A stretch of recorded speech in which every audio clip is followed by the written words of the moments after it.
Pembelian besar. Ya Tuhan, lusa, permainan akan membuka sistem transfer server untuk pemain di bawah level 5. Para rekrutan perusahaan kami juga akan dipindahkan dari tempat lain ke distrik 8.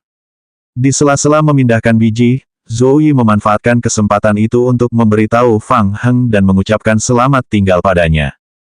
Jika saatnya tiba, kami siap meninggalkan kawasan hutan ini dan membangun di tempat lain. Zoe telah menderita beberapa pukulan selama periode ini. Setelah dia mampu menguasai diri, dia memikirkan dengan saksama pengembangan perusahaan gamenya di masa mendatang, dan akhirnya memutuskan untuk mencari jalan keluar lain. Fang Heng kemungkinan besar akan terus memperluas dan mengembangkan keluar dengan area penjara sebagai markasnya, dan area ini akan disediakan oleh Fang Heng. Lucu sekali, sumber daya di sekitar semuanya diambil oleh Tuhan. Jika mereka tetap tinggal di sini dan mendapatkan apa yang mereka inginkan, itu bahkan mungkin membuat Tuhan tidak senang. Daripada ini, mereka mungkin sebaiknya mengembangkannya di tempat lain. Tentu saja, ini adalah salah satu dari banyak alasan. Zoe mengadakan rapat di perusahaan pada pagi hari. Mereka semua sepakat bahwa dengan sifat dominan Dawn Gaming Guild, mereka akan bergerak ke penjara. Penjara itu adalah sepotong daging gemuk. Kemampuan pertahanan yang kuat di luar, ditambah dengan tempat perlindungan super besar pertama yang didirikan oleh Fang Heng dalam permainan. Belum lagi ada pula kamp pedagang kiamat di dekatnya. Itu adalah awal yang emas. Tak seorang pun dapat menahan godaan ini. Jika Federasi tahu tentang penjara ini, mereka akan tergoda dan mencoba membelinya dengan harga yang mahal. Belum lagi, Dawn, yang tidak punya batas bawah. Ketika saat itu tiba, akan ada pertempuran antara Dawn dan Fang Heng. Dawn adalah serikat game yang kuat, dan Fang Heng bukanlah orang yang bisa dianggap remeh. Zoe merasa ini adalah pertempuran yang berlarut-larut. Tidak peduli siapa yang menang atau kalah, hal itu akan berdampak pada perusahaan kecil yang sedang berkembang seperti mereka. Jika mereka tetap tinggal di sini, mereka hanya akan terseret ke perairan yang kotor. Memiliki perubahan lokasi untuk pengembangan masa depan adalah solusi terbaik. Fang Heng tidak terlalu memikirkannya. Sayang sekali, aku ingin bekerja dengan kalian berdua untuk jangka waktu yang lebih lama. Tidak apa-apa, kita bisa terus bekerja sama di masa depan. Lokasi tempat penampungan baru telah diputuskan. Jika kita memiliki kendaraan di masa mendatang, kita dapat mencapainya dalam waktu setengah hari perjalanan. Mari kita tetap berhubungan. Jika Anda butuh bantuan, jangan ragu untuk menghubungi saya. Untuk 2 hari ke depan, saya akan terus mencari ranjau di sekitar sini. Fang Heng mengangguk setuju. Semoga perjalananmu lancar. Aku akan meminta Liao Bufan menyiapkan makanan dan bahan-bahan yang sudah kujanjikan padamu. Kalau aku tidak ada di sini, kau bisa langsung pergi ke penjara untuk mencarinya. Fang Heng telah membuat kesepakatan dengan Zoe. Dia akan menggunakan makanan dan bahan-bahan dasar sebagai syaratnya, dan Zoe akan membantunya menjelajahi medan sekitar penjara, mencari kemungkinan endapan mineral. Pada awalnya, Fang Heng meminta Zoe untuk mengeksplorasi deposit mineral bukan untuk titik bertahan hidup, tetapi cadangan strategis di masa depan. Sementara pemain lain masih membangun tempat berlindung dan tidak ada yang berkompetisi, Fang Heng dapat mengambil langkah pertama dan membiarkan klon zombie menambang terlebih dahulu, menimbun semua jenis sumber daya. Tempat perlindungan bawah tanah yang dibangunnya cukup besar untuk menyimpan sejumlah besar material. Melihat klon zombie telah selesai dengan bahan-bahannya, Fang Heng memberi perintah kepada semua klon zombie untuk bunuh diri sebelum kembali ke kamp pedagang kiamat. Dengan level Fang Heng saat ini, zombie akan bangkit setelah 20 jam. Besok, dia akan pergi ke Hope Town, yang berjarak sekitar 200 km dari kamp, untuk melakukan misi. Lagi pula, klon zombie bergerak terlalu lambat, dan akan memakan waktu lama untuk berjalan ke sana. Cara paling sederhana adalah membuat mereka bunuh diri. Setelah 20 jam, mereka akan secara otomatis dibangkitkan oleh Fang Heng. Perjalanan dengan truk itu bergelombang dan Fang Heng akhirnya kembali ke kamp pedagang sebelum matahari terbenam. Para kuli NPC sudah terbiasa dengan hal itu. Melihat Fang Heng, mereka bergegas membantu menurunkan barang-barang. Perkemahan kiamat itu ramai dengan aktivitas. Vettel pun keluar dari gubuk itu. Fang Heng, Tuan Qiu bertanya tentangmu sebelumnya. Ini pertama kalinya dia tertarik pada orang asing. Bagaimana caranya? Aku memberinya beberapa bahan percobaan. Vettel menepuk kepalanya dan berkata, seperti yang diduga, pikirannya hanya dipenuhi dengan eksperimen. Fang Heng mengangkat bahu dan catatan permainannya mulai diperbarui lagi. Petunjuk, Anda telah menyerahkan 300 unit batu bara kepada pedagang kiamat Vettel. Anda telah memperoleh 600 poin bertahan hidup. Petunjuk, Anda telah menyelesaikan misi. Petunjuk, persahabatan Anda dengan pedagang kiamat Vettel telah membaik. Petunjuk, Anda telah menyerahkan 300 unit batu bara kepada pedagang kiamat Vettel. Anda telah memperoleh 600 poin bertahan hidup. Petunjuk, Anda telah menyelesaikan misi. Petunjuk tersebut diperbarui selama lebih dari 10 menit sebelum para porter mengosongkan truk. Fang Heng melihat ranselnya. Dia telah menerima total 350.000 poin bertahan hidup kali ini. Permintaan batu bara di kamp kiamat jauh lebih tinggi daripada papan kayu. Misi masih bisa dilanjutkan. Fang Heng membuka antarmuka perdagangan Vettel untuk membeli barang. Barang, senapan standar. Jenis, senjata api. Skill tambahan, recoil. Deskripsi keahlian, setelah menggunakan senjata ini, ada peluang 60% untuk terkena stun selama 1 detik, dan rasio keberhasilan serangan ini akan berkurang sebesar 60%. Deskripsi 1, senjata api yang dapat menimbulkan kerusakan besar pada jarak dekat. Kekurangannya adalah jarak tembaknya pendek. Karena hentakannya kuat, orang biasa sulit menggunakannya. Keterangan 2, senjata dapat dipakai dan digunakan saat poin kekuatan mencapai 6,5, senjata dapat membatalkan efek pengurangan hit rate dari skill, recoil, senjata tidak akan terpengaruh sama sekali saat poin kekuatan mencapai 10. Setelah menyelesaikan misi, poin kekuatan Fang Heng telah mencapai 10,8 poin. Dia dapat dengan mudah menggunakan senapan dan mengabaikan efek hentakan. Dia membelinya. Item, rompi anti peluru standar. Jenis, peralatan. Pertahanan, +10. Deskripsi 1, mengenakan rompi anti peluru dapat secara efektif mengurangi kerusakan setelah diserang senjata api. Syaratnya adalah Anda tidak tertembak di kepala. Deskripsi 2, terbuat dari bahan khusus, struktur pertahanan komposit. Jika Anda cukup sial dan tertangkap oleh zombie, struktur ini juga dapat memberikan pertahanan yang layak. Deskripsi 3, cuacanya gerah di musim panas, dan lebih mudah berkeringat setelah memakainya. Akibatnya, Anda cenderung merasa kepanasan dan haus. Barang, parang tukang daging. Tipe, senjata. Level, langka. Kerusakan, 30-60.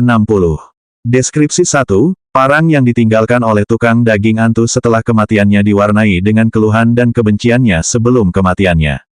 Saat menyerang zombie, parang tersebut dapat menyebabkan kerusakan tambahan pada kekuatan pemain saat ini dan memiliki kemungkinan menghasilkan efek pemotongan. Deskripsi 2, karena parang sangat berat, dibutuhkan kekuatan 9,5 dan fisik 8,5. Fang Heng menjilat bibirnya. Atribut parang ini sangat kuat. Dia telah melihatnya terakhir kali dia berada di sini. Sayangnya atributnya saat itu belum cukup untuk melengkapinya. Sekarang, kekuatan 10,8 sudah cukup untuk memenuhi persyaratan. Barang, batu asah. Jenis, barang habis pakai. Deskripsi, bila digunakan, dapat menimbulkan 20 kerusakan sementara pada senjata seperti pedang dan golok. Barang, paket peledak kecil. Jenis, barang habis pakai. Keterangan, ledakan dahsyat akan terjadi 5 menit setelah waktu yang ditentukan. Ledakan ini akan menyebabkan kerusakan besar pada semua makhluk hidup dan bangunan dalam jangkauannya. Harap gunakan dengan hati-hati. Barang, bom molotov. Jenis, barang habis pakai. Deskripsi, lemparkan bom molotov dan akan menyebabkan kerusakan kebakaran dalam jumlah besar. Petunjuk, Anda telah memperoleh senapan standar asterisk 1, peluru senapan asterisk 350, rompi anti peluru standar asterisk 1, bom molotov asterisk 10, parang daging asterisk 1, batu asa asterisk 5, paket peledak kecil asterisk 3. Setelah menyelesaikan pembelian, dari 350.000 poin bertahan hidup yang diperolehnya hari ini, hanya tersisa 2.000 poin. Matahari sudah terbenam. Fang Heng tidak punya waktu untuk kembali ke penjara, jadi dia memutuskan untuk tinggal di kamp kiamat untuk beristirahat malam. Hari ini aku yang tanggung. Aku akan mentraktirmu minum malam ini. Vettel telah mendapatkan banyak uang hari ini. Dia tersenyum dan memberikan Fang Heng pelanggan besarnya, akomodasi gratis dan memberinya gubuk mewah satu kamar. Bab 47, Villa Mewah. Fang Heng menikmati pesta mewah, yang dipersembahkan oleh Vettel, dalam permainan tersebut dan kemudian keluar lebih awal. Dia akan memasuki kota yang berbahaya besok. Fang Heng berencana untuk beristirahat lebih awal malam ini. Dia keluar dari permainan dan membuka gamepad. Fang Heng meregangkan punggungnya. Saat itu belum pukul 8 malam, tetapi tim 3 Phoenix Sound Gaming Company masih penuh semangat dan energi. Sebagian besar pekerja masih bekerja lembur di depan komputer mereka, dan 2/3 kabin permainan masih beroperasi.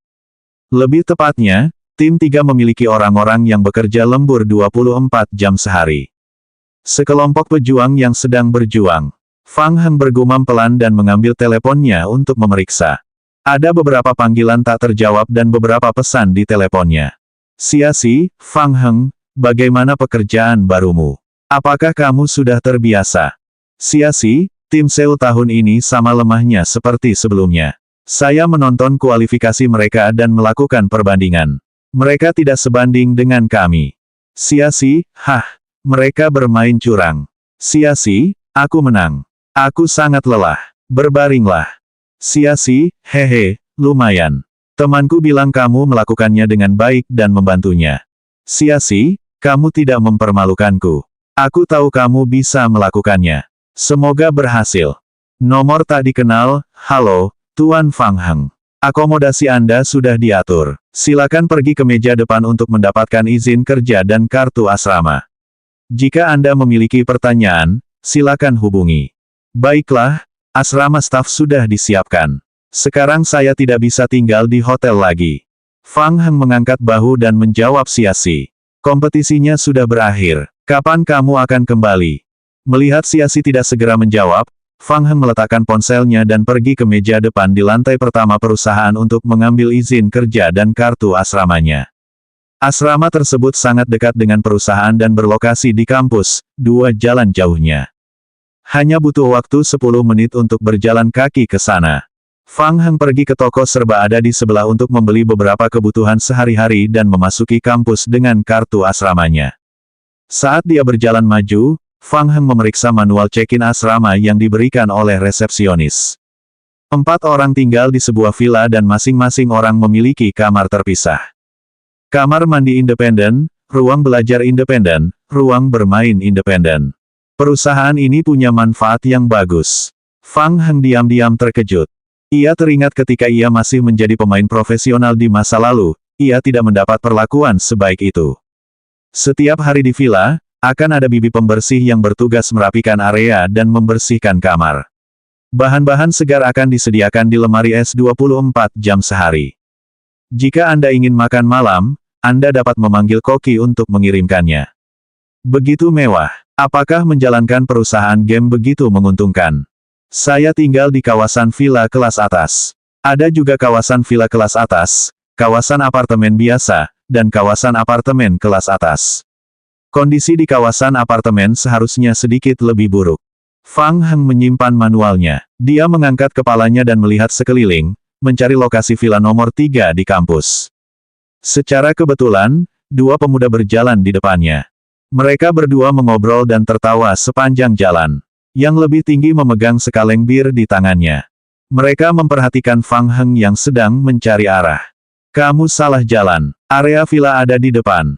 Area apartemen ada di sana. Fang Heng menundukkan kepalanya dan melihat nomor di kartu kamar. Benar sekali. Aku menginap di villa No. 3. Villa nomor 3. Xiao Ziji tertegun. Dia membungkuk untuk melihat kartu kamar Fang Heng, dan ekspresi aneh muncul di wajahnya. Itu villa nomor 3. Apakah ada masalah? Tidak. Xiao Ziji kembali sadar. Villa nomor 3 ada di depan. Jalan lurus sampai ujung, belok kanan dan kamu akan menemukannya. Terima kasih. Mereka saling berpapasan. Semakin Xiao Ziji memikirkannya, semakin aneh perasaannya. Dia menoleh untuk melihat Fang Heng lagi dan berbisik kepada rekannya, Jikai. Apakah kamu pernah melihat orang itu sebelumnya? Bukankah dia pendatang baru? Dia tinggal di Villa No. 3. Aku juga belum melihatnya. Apa kau tidak melihat kartu kamarnya tadi? Siapa namanya? Fang Heng. Oh, aku sedikit mengingatnya. Aku mendengar wanita tua dari Departemen Sumber Daya Manusia membicarakannya di belakangnya. Belum lama ini, seseorang yang memegang kendali disetujui oleh Presiden Qin untuk masuk ke perusahaan. Namanya Fang Heng. Menarik tali, Xiao Ziji mengerutkan kening dan tiba-tiba merasa sedikit tidak senang. Seluruh Phoenix Sound Gaming Company hanya memiliki 3 villa kelas atas. Villa-villa tersebut dapat menampung hingga 12 orang dan menikmati layanan terbaik. Phoenix Sound Gaming Company selalu punya tradisi. Ketiga villa ini disediakan untuk tempat menginap para pemain terbaik perusahaan. Ke-12 orang ini mewakili pemain terkuat di seluruh Phoenix Sound Gaming Company. Sejak Phoenix Sound Gaming Company diakuisisi beberapa waktu lalu, sebagian besar pemain top di perusahaan tersebut telah hengkang. Hanya ada 2 pemain yang masih bertahan di villa kelas atas. Xiao Ziji telah mencoba melamar untuk tinggal di villa kelas atas sebelumnya, tetapi dia ditolak keesokan harinya. Jika dia tidak memenuhi syarat untuk tinggal di villa kelas atas, bagaimana mungkin seorang pendatang baru yang bisa mengatur bisa memenuhi syarat? Presiden Qin berkata bahwa dia akan mengutamakan kualitas daripada kuantitas. Sekarang setelah seorang teman datang, dia bisa langsung pindah. Xiao Ziji marah dan mulai mengeluh tanpa henti. Presiden lain yang tidak tahu apa-apa dan hanya tahu memberi perintah secara membabi buta telah tiba. Jika ini terus berlanjut, saya juga ingin meninggalkan pekerjaan saya. Dengarkan kedua belah pihak dan Anda akan tercerahkan, dengarkan hanya satu sisi dan Anda akan tetap bodoh. Jika tampak tenang, ia menyarankan, apa yang dikatakan wanita tua di Departemen Sumber Daya Manusia itu mungkin tidak benar. Kita tunggu saja. Xiao Ziji mengerutkan bibirnya. Semakin dia memikirkannya, semakin dia merasa tidak nyaman. Baiklah, seperti yang kau katakan, melihat berarti percaya. Aku akan mengujinya. Xiao Ziji mengangguk. Dia menghabiskan sisa bir dalam kaleng itu dalam sekali teguk. Hei, apa yang ingin kau lakukan? Jangan cari masalah. Cih, apa yang kau takutkan? Apa yang bisa dilakukan orang yang hanya tahu cara menarik tali? Xiao Ziji berbalik sambil berbicara. Dia mengangkat kaleng di tangannya dan melemparkannya ke punggung Fang Heng. Fang Heng berjalan maju dan tampaknya sama sekali tidak menyadari kaleng yang datang dari belakang. Sudah kubilang, menarik tali itu. Saat Xiao Ziji bicara, sudut mulutnya memperlihatkan senyum meremehkan. Namun sedetik kemudian, senyuman di wajahnya langsung membeku. Saat kaleng bir hendak mengenai punggung Fang Heng tiba-tiba berhenti dan mengulurkan tangannya. Ayah! Fang Heng bahkan tidak menoleh. Dia mengulurkan tangannya dengan mantap dan menangkap kaleng itu dengan mudah. Mata Jikai berkilat karena terkejut. Baru saja kau mengatakan bahwa dia berusaha keras untuk masuk ke perusahaan. Sekarang kau tercengang. Fang Heng perlahan berbalik dan menatap Xiao Ziji. Sudah berakhir. Saya telah menyinggung pemain tingkat tinggi. Xiao Ziji terkejut dengan tindakan Fang Heng. Dia segera menyadari bahwa Fang Heng bukanlah orang yang suka memaksakan diri untuk masuk ke perusahaan, seperti yang dikatakan wanita tua di Departemen Sumber Daya Manusia. Menatap Fang Heng, Xiao Ziji menggaruk kepalanya dengan canggung. Maaf, itu salahku. Tanganku terpeleset tadi. Tidak apa-apa. Fang Heng tersenyum lembut. Berhati-hatilah lain kali. Xiao Ziji menghela napas lega. Ia pikir semuanya baik-baik saja. Fang Heng tampaknya memiliki temperamen yang lembut. Aku akan mengembalikannya padamu. Sambil berbicara, Fang Heng meremas kaleng di tangannya menjadi sebuah bola dan tiba-tiba mengerahkan tenaga. Siu, kaleng yang diremas menjadi bola itu dilemparkan kembali ke Xiao Ziji. Ayah, aduh, Xiao Ziji tidak dapat menghindar tepat waktu. Kaleng itu mengenai dahinya dan langsung menyebabkan sedikit pembengkakan. Maaf, tanganku terpeleset. Fang Heng tersenyum meminta maaf dan berbalik untuk pergi. Bab 48, Rekrutmen. Fang Heng merasa sangat aneh. Sebelumnya, punggungnya menghadap kaleng, tetapi dia dapat merasakan bahwa ada kaleng yang dilemparkan ke arahnya dari belakang. Pada akhirnya, itu ternyata benar. Kaleng yang datang kepadanya dari belakang, terlepas dari sudut dan kekuatannya, sama saja dengan keadaan kaleng yang dirasakan. Mungkinkah ini karena persepsi bahaya keterampilan dalam permainan? Bagaimana mungkin? Tetapi, Fang Heng berpikir dan menatap telapak tangannya lagi.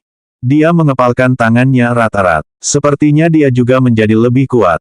Mungkinkah transmigrasi telah membawa perubahan pada tubuhnya? Ada keuntungan seperti itu. Fang Heng menggelengkan kepalanya dan berhenti memikirkan hal-hal ini untuk sementara waktu. Dia berjalan ke Villa No. 3. Villa itu dibersihkan secara menyeluruh. Lantai pertama adalah ruang tamu umum, sedangkan lantai kedua dan ketiga terpisah satu sama lain. Kamar Fang Heng adalah 301. Letaknya di sisi kiri lantai 3 villa. Perusahaan itu benar-benar kaya. Fang Heng berjalan ke lantai 3 dan memasuki ruangan. Dia dengan santai meletakkan kebutuhan sehari-hari yang dibelinya di atas meja dan berbaring dengan nyaman di sofa. Saya membelinya tanpa mengeluarkan uang sepeser pun. Di sana tersedia berbagai macam kebutuhan sehari-hari yang sudah jadi. Ini 100% baru. Fang Heng pergi mandi. Ketika kembali, dia merasa bosan jadi dia pergi memeriksa forum game resmi. Forum Distrik 8 yang baru dibuka. Dia mengklik untuk masuk. Fang Heng melirik halaman itu. Forum itu dipenuhi dengan duka cita dari berbagai pemain dan segala macam permohonan bantuan. Sudah berakhir, sudah berakhir. Rumah sudah dirobohkan, dan tidak ada makanan tersisa. Aku tidak sanggup bertahan lagi. Haruskah aku bunuh diri? Saudaraku, berhentilah bicara. Aku juga lapar sepertimu. Jangan bunuh diri. Bertahanlah selama yang kau bisa. Itu dihitung sebagai bagian dari durasi permainan. Kau hanya punya 3 nyawa. Kau harus bertahan. Hehe, tim kami diganggu oleh zombie lagi tadi malam. Kami tidak punya energi untuk keluar dan menjelajah di siang hari.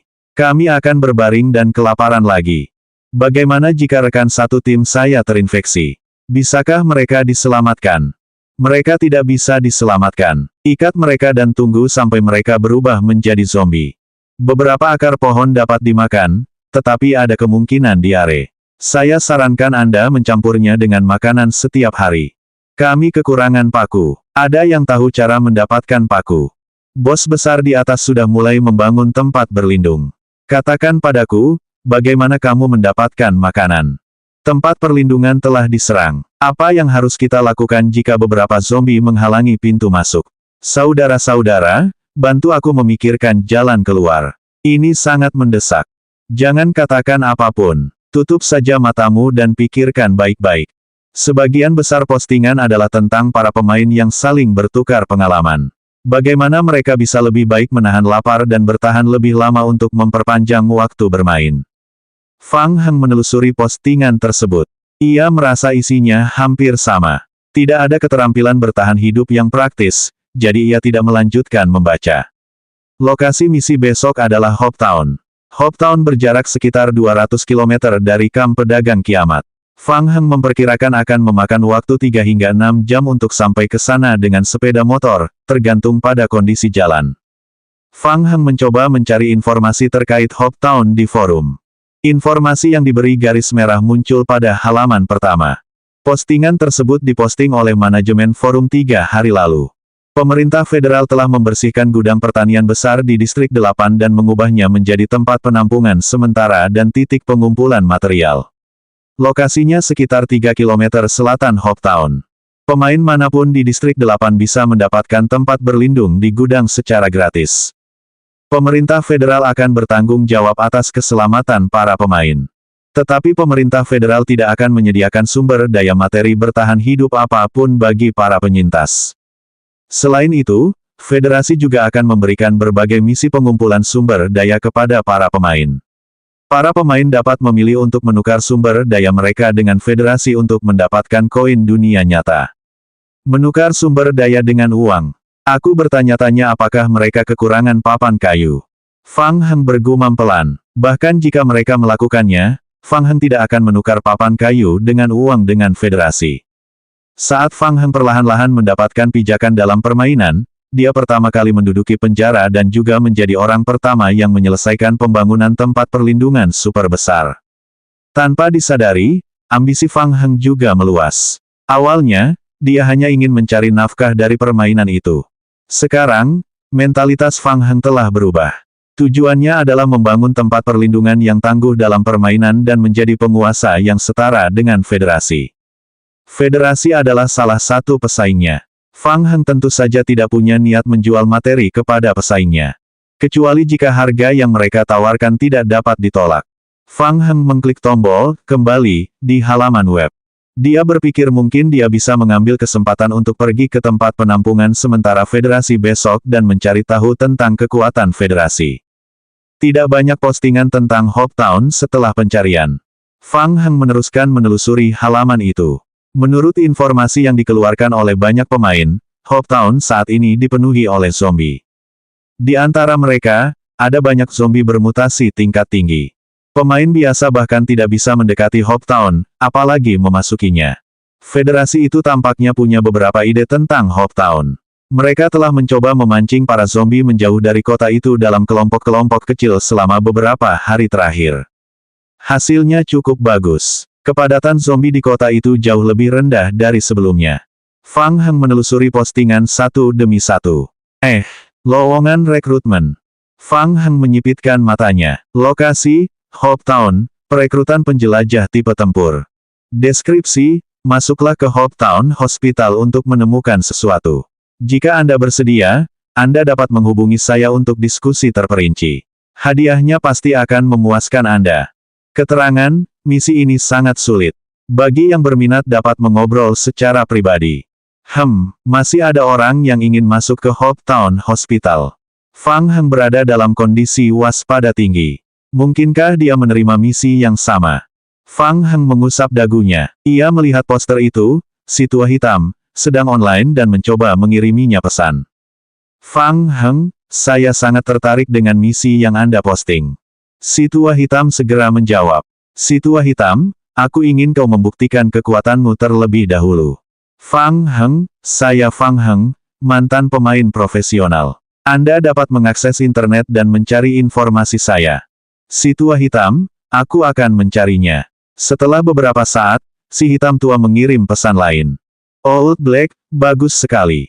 Selain kamu, akan ada beberapa orang lain yang berpartisipasi dalam misi besok.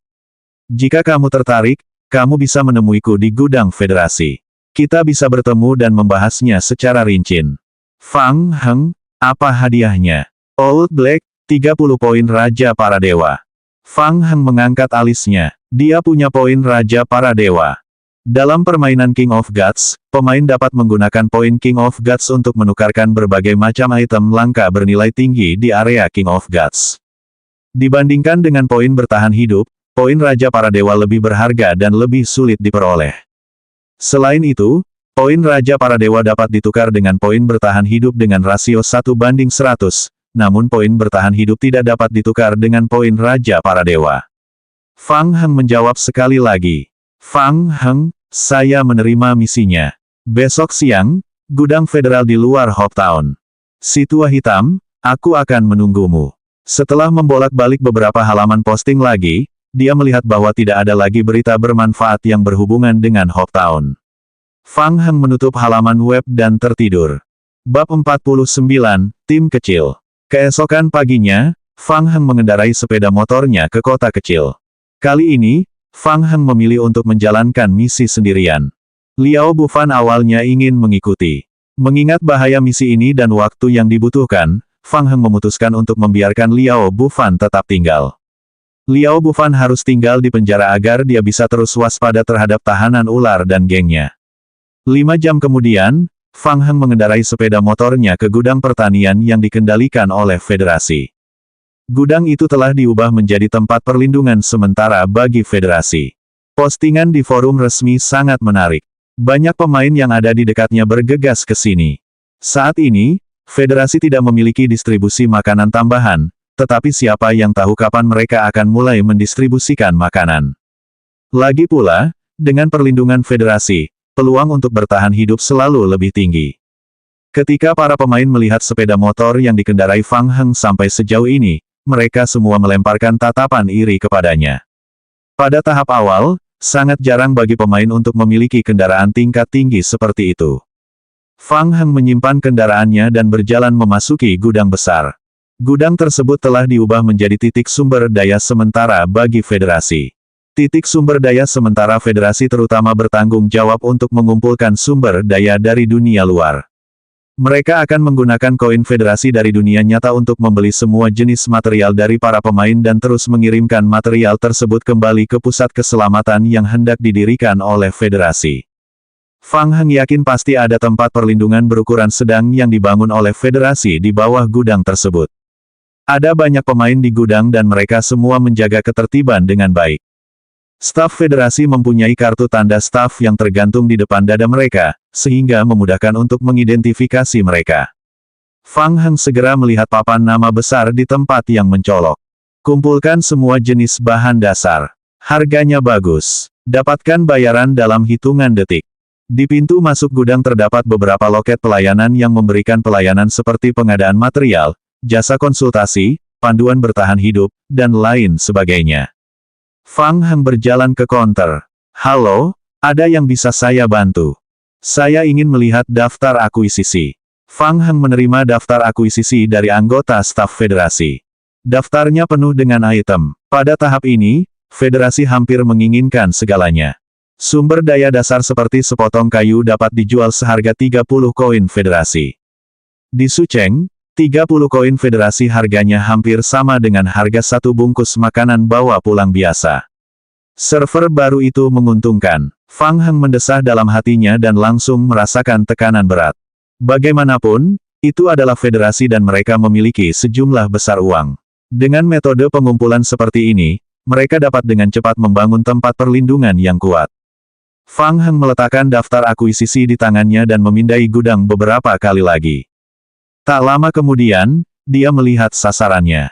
Seorang lelaki tua kurus sedang duduk di bangku dengan dua orang asing berkulit hitam berdiri di sampingnya. Seorang pria dan seorang wanita lain duduk di bangku di sampingnya. Pria tua kurus itu juga memperhatikan Fang Heng dan mengangkat tangannya ke arahnya. Fang Heng berjalan menuju orang-orang ini. Kamu si tua hitam. Ya, ini aku. Kamu Fang Heng, kan? Aku sudah melihat fotomu. Wajah si tua hitam penuh kerutan, dan dia sangat kurus dan kecil. Sepertinya semua orang sudah ada di sini. Ini Fang Heng yang baru saja kuceritakan padamu. Si tua hitam memutar lehernya sambil mengeluarkan suara berderit. Fang Heng, perkenalkan. Ini Hao Zhou, pemimpin misi ini. Halo, saya Hao Zhou. Hao Zhou memiliki tubuh yang kuat dan tampak tegap. Ia mengenakan pakaian lengan panjang yang tipis dan otot-ototnya yang tebal terlihat jelas di balik pakaiannya. Keduanya adalah Kunba dan Kunta, dan ini adalah Suster Li. Fang Heng memandang orang-orang ini. Saudari Li bertubuh tinggi dan ramping, berusia sekitar 30 tahun, dan pakaiannya cukup bagus. Kunta dan Kunba sama-sama orang asing, dan mereka juga tinggi dan kurus. Tulang pipi mereka tinggi dan menonjol, dan tangan mereka dibalut perban putih. Mari kita bicara di tempat lain. Si tua hitam memimpin semua orang keluar dari gudang dan tiba di sebuah pohon tidak jauh dari kerumunan. Misi ini sangat sulit. Aku butuh bantuan semua orang untuk masuk ke rumah sakit komunitas di kota dan menemukan genset cadangan di lantai pertama rumah sakit. Lalu, aku akan meledakkan genset itu sepenuhnya. Si tua hitam mengeluarkan 3 bungkus peledak dari sakunya dan menyerahkannya kepada Hao Zhou.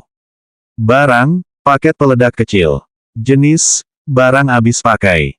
Keterangan, ledakan dahsyat akan terjadi 5 menit setelah waktu yang dijadwalkan. Ledakan ini akan menyebabkan banyak kerusakan pada makhluk dan bangunan di area tersebut. Harap gunakan dengan hati-hati. Ingatlah untuk menyalakan video saat Anda tiba di ruangan generator cadangan. Rekam seluruh proses ledakan. Ini akan menjadi bukti bahwa Anda telah menyelesaikan misi. Fang Heng merasa bingung. Apakah dia ingin meledakkan generator cadangan di rumah sakit? Dan apa alasannya? Sebelum datang ke sini, Fang Heng mengira si tua hitam ada di sini untuk menemukan serum T-virus sama seperti dirinya. Sekarang, tampaknya si tua hitam punya tujuan lain. Suster Li bertanya, apakah kamu tidak ikut dengan kami? Hehehe, aku sudah tua. Aku tidak ingin merepotkan kalian semua. Seluruh kota sekarang penuh dengan zombie. Jika kita pergi bersama, aku hanya akan menjadi beban bagi kalian semua. Fang Heng mengerutkan bibirnya. Dia selalu merasa bahwa tatapan mata lelaki tua itu sedikit suram. Dia merasa sangat tidak nyaman. Fang Heng tidak tahu apakah itu karena kemampuan perseptifnya atau karena dia tidak memiliki kesan yang baik terhadap si tua hitam. Itulah situasi umumnya. Aku ingin kau menyelesaikan misi ini sebelum gelap hari ini. Hao Zhou menyimpan bahan peledak dan bertanya, kapan pembayarannya? Apa yang harus kami lakukan jika kami tidak dapat menghubungi Anda setelah menyelesaikan misi? Tidak ada masalah dengan itu. Saya dapat memberikan hadiah tersebut kepada federasi sehingga federasi dapat mengesahkan komisi tersebut.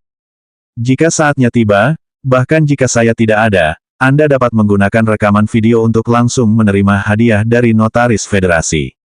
Si tua hitam sudah menyiapkan jawabannya. Dia menatap semua orang. Ada pertanyaan lainnya. Semua orang menggelengkan kepala. Saya tidak punya pertanyaan lagi. Fang Heng pun menggelengkan kepalanya. Sesuai rencana, ia memutuskan untuk mengikuti orang-orang ini ke kota untuk memeriksa situasi. Kota itu sekarang sudah penuh dengan zombie. Akan sangat merepotkan bagi Fang Heng untuk memasuki kota itu sendirian. Kecuali dia diberi cukup waktu. Kalau begitu, dia bisa mengandalkan klon zombinya untuk membersihkan kota secara perlahan tanpa ada yang mengganggunya. Tetapi meskipun begitu, ia masih harus waspada terhadap zombie bermutasi di kota itu. Masuk bersama kelompok orang ini adalah rencana yang paling efisien. Adapun apakah mereka bisa menyelesaikan misi Old Black adalah masalah lain. Untuk menyelesaikan misi ini dengan sukses, saya mengusulkan agar Hao Zhou menjadi pemimpin misi ini. Si tua hitam berhenti sejenak dan menjelaskan kepada yang lain. Hao Zhou dulunya adalah komandan skuadron di Distrik 6 Federasi. Dia telah melaksanakan banyak misi dan menjabat sebagai pemimpin tim berkali-kali. Dia seorang veteran di bidang ini. Tatapan Fang Heng beralih ke Hao Zhou. Hao Zhou maju setengah langkah. Nama saya Hao Zhou. Saya pernah bertugas di skuadron Federasi dan menjadi komandan skuadron Federasi. Saya ahli dalam semua jenis senjata api. Bakatku adalah mental shock, bakat A+. Bakat itu dapat menyebabkan mental shock pada musuh, tetapi efek sampingnya sangat besar.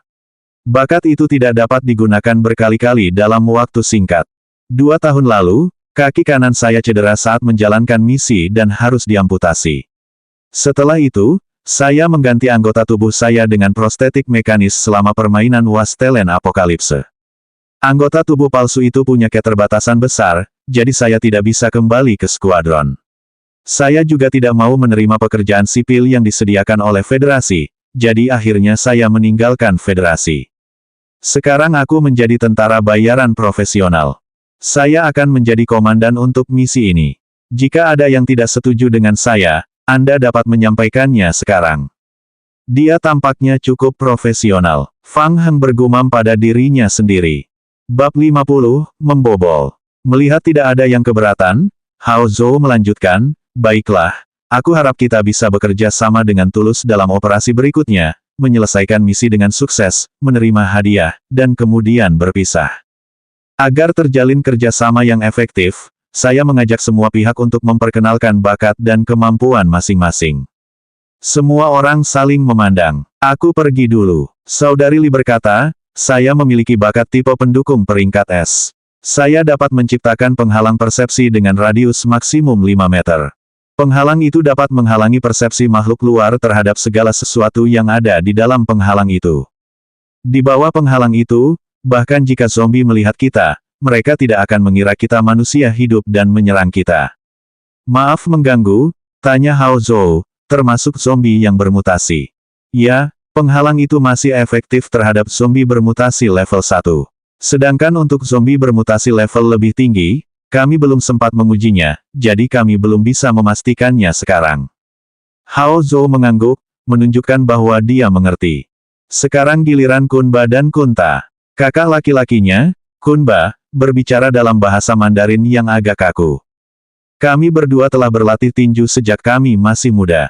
Setelah kami memasuki permainan, kami juga memperoleh keterampilan yang berhubungan dengan penguasaan tinju. Kami dapat meningkatkan kekuatan tinju kami untuk sementara waktu. Ini sangat efektif melawan zombie biasa. Sambil berbicara, Kunba melayangkan pukulan ke pohon besar di sampingnya. Ledakan. Terdengar suara teredam. Pohon besar itu bergoyang dan lebih dari 10 daun jatuh ke tanah. Bekas tinju yang dalam tertinggal di pohon itu. Setelah memakai sarung tangan besi, kekuatannya bisa meningkat lebih jauh. Hao Zhou menatap Fang Heng. Sekarang giliranmu. Fang Heng merenung sejenak. Semua orang di tim itu cakap, jadi dia perlu memamerkan keterampilannya. Fang Heng mengeluarkan parang tukang daging dari ranselnya. Semua orang menatap Fang Heng dalam diam. Mereka tahu bahwa parang itu sangat berat. Saya tidak akan menjelaskan secara rinci tentang bakat saya. Bakat saya adalah tipe pendukung, jadi saya tidak bisa menggunakannya dalam pertempuran. Untuk pertarungan, atribut karakterku relatif tinggi, dan perlengkapanku juga cukup bagus.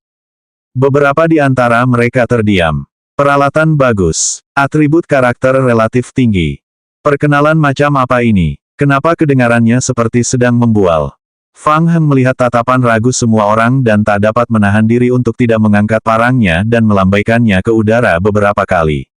Kemudian, ia memperlihatkan atribut parang tukang daging itu kepada semua orang. Kalian bisa melihat atributnya. Itu adalah perlengkapan yang bermutu tinggi. Betapa tingginya tingkat kerusakan. Keterampilan tambahannya juga bisa dianggap sempurna. Hanya persyaratan peralatan yang menjadi kelemahan terbesar senjata ini. Ada perubahan tiba-tiba dalam cara mereka memandang Fang Heng. Nilai parang ini sendiri cukup tinggi. Harganya mencapai 5.000 poin bertahan hidup. Dengan kata lain, dia tidak sedang menyombongkan diri saat mengklaim bahwa dia memiliki peralatan yang lebih baik. Selain itu, untuk memperlengkapi parang dibutuhkan kekuatan 9,5 dan fisik 8,5. Karena dia bisa dilengkapi dengan parang ini, berarti atributnya memang jauh lebih tinggi daripada pemain biasa. Level berapa dia? Apakah atribut karakternya sudah memenuhi persyaratan perlengkapan untuk parang? Dari sini, dapat disimpulkan bahwa atribut bakatnya harus berupa semacam peningkatan atribut. Tak seorang pun mengatakan sepatah kata pun karena mereka berspekulasi secara rahasia dalam benak mereka. Hao Zhou mulai memperkirakan kekuatan keseluruhan tim di dalam hatinya. Sekilas, Fang Heng dan saudara Kun adalah kekuatan utama, yang berspesialisasi dalam pertempuran. Sebaliknya, Suster Li lebih menyukai dukungan logistik. Jika tidak ada masalah, kita bisa meminta federasi untuk mengesahkannya sekarang. Setelah semua orang selesai berdiskusi, si tua hitam membawa semua orang kembali ke gudang. Dia menghabiskan 500 poin bertahan hidup untuk menyelesaikan pengesahan di Notaris Federasi, dan dia bahkan mentransfer 150 poin Raja Para Dewa ke Notaris Federasi terlebih dahulu. Pada saat itu, Fang Heng dapat langsung mencari staf federal untuk mengambil hadiah misi setelah menyelesaikan misi. Semoga Anda beruntung. Saya akan menunggu di sini sampai Anda kembali dengan selamat. Setelah persiapan selesai, Hao Zhou memimpin tim ke sebuah bukit kecil di sisi timur Hopetown. Dari sini, mereka bisa melihat sekelompok besar zombie berkumpul di kota dari jauh. Kepadatan zombie sangat tinggi. Hao Zhou membentangkan peta yang telah disiapkannya sebelumnya. Saya sudah melakukan pengecekan sebelumnya. Jumlah zombie dari sisi timur adalah yang paling sedikit. Setelah penyerbuan kota, kita bisa mencapai rumah sakit komunitas setelah berbelok 7 blok. Saudari Li mengerutkan kening dan bertanya, berdasarkan kecepatan jogging orang biasa, berapa lama waktu yang dibutuhkan untuk mencapai rumah sakit? Hao Zhou memperkirakan dalam hatinya sejenak dan menjawab, kurang dari 10 menit. Melepas penghalang akan menguras kekuatan mentalku. Dengan kemampuanku saat ini, aku hanya bisa mempertahankannya paling lama 10 menit. Setelah itu, aku butuh setidaknya 2 jam untuk memulihkan kekuatan mentalku sepenuhnya. Kunba mendesak, waktunya sudah tepat. Ayo kita lakukan. Tidak, kita tidak akan sampai tepat waktu. Kita juga harus memperhitungkan waktu saat kita masuk ke rumah sakit. Sepanjang perjalanan, kita mungkin harus berhadapan dengan zombie yang bermutasi dan kita masih perlu membersihkan zombie yang menghalangi jalan. Semua hal di atas hanya akan membuang-buang waktu. Fang Heng menggigit biskuit Oreo di tangannya dan mendengarkan diskusi itu tanpa mengatakan apapun. Sesaat kemudian, Hao Zhou, pemimpin tim, membuat rencana yang sesuai. Dia menggunakan bahan peledak kecil yang diperolehnya sebelumnya untuk meledakkan patung batu wali kota di pintu masuk kota tidak jauh dari sana. Patung batu yang runtuh akan menghantam bangunan di sebelahnya. Pada saat itu, ledakan dan benturan akan menimbulkan suara keras. Kebisingan itu akan menarik perhatian para zombie, sehingga mengurangi jumlah zombie yang berkumpul di pintu masuk timur kota. Lalu, mereka akan memaksa masuk. Mereka akan berusaha semaksimal mungkin untuk mendapatkan waktu 3-4 menit sebelum Suster Lee mengaktifkan penghalang persepsinya. Setelah mengonfirmasi segalanya, waktunya menjalankan rencana. 10 menit kemudian, ledakan. Bahan peledak yang telah dipasang meledak. Patung batu yang jatuh itu menghantam bangunan dan menimbulkan suara yang keras. Tidak jauh dari pintu masuk kota, Fang Heng menggunakan batu asa untuk meningkatkan kekuatan serangan senjatanya. Samar-samar dia merasakan tanah di bawah kakinya bergetar sedikit. Itu agak berlebihan. Anggota tim lainnya memiliki ekspresi yang sama. Hao Zhou tersenyum bangga. Saya lupa menyebutkan saat memperkenalkan diri. Saya pernah menjadi anggota tim pembongkaran saat bertugas di ketentaraan. Kakak, kamu sungguh hebat. Suara keras itu menarik perhatian para zombie di kota itu, dan mereka mulai bergerak menuju patung batu itu. Ayo pergi. Sementara para zombie di kota itu teralihkan, mereka berlima berkumpul dan segera bergegas masuk ke kota. Mencium aroma manusia, para zombie yang tersisa di kota itu menyerbu ke arah Fang Heng dan yang lainnya.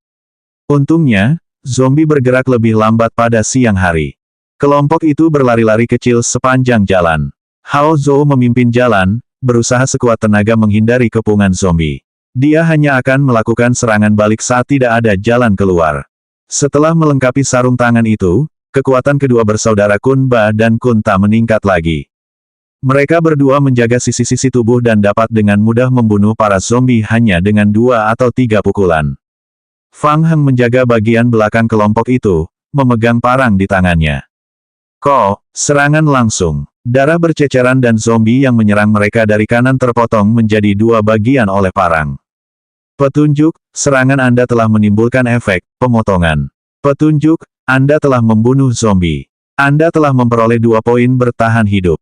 Petunjuk, serangan Anda telah menimbulkan efek pemotongan. Petunjuk, Anda telah membunuh zombie. Anda telah memperoleh 2 poin bertahan hidup. Petunjuk, serangan Anda telah menimbulkan efek pemotongan. Petunjuk, Anda telah membunuh zombie. Anda telah memperoleh. Selanjutnya bab 51, peralatan yang lebih baik.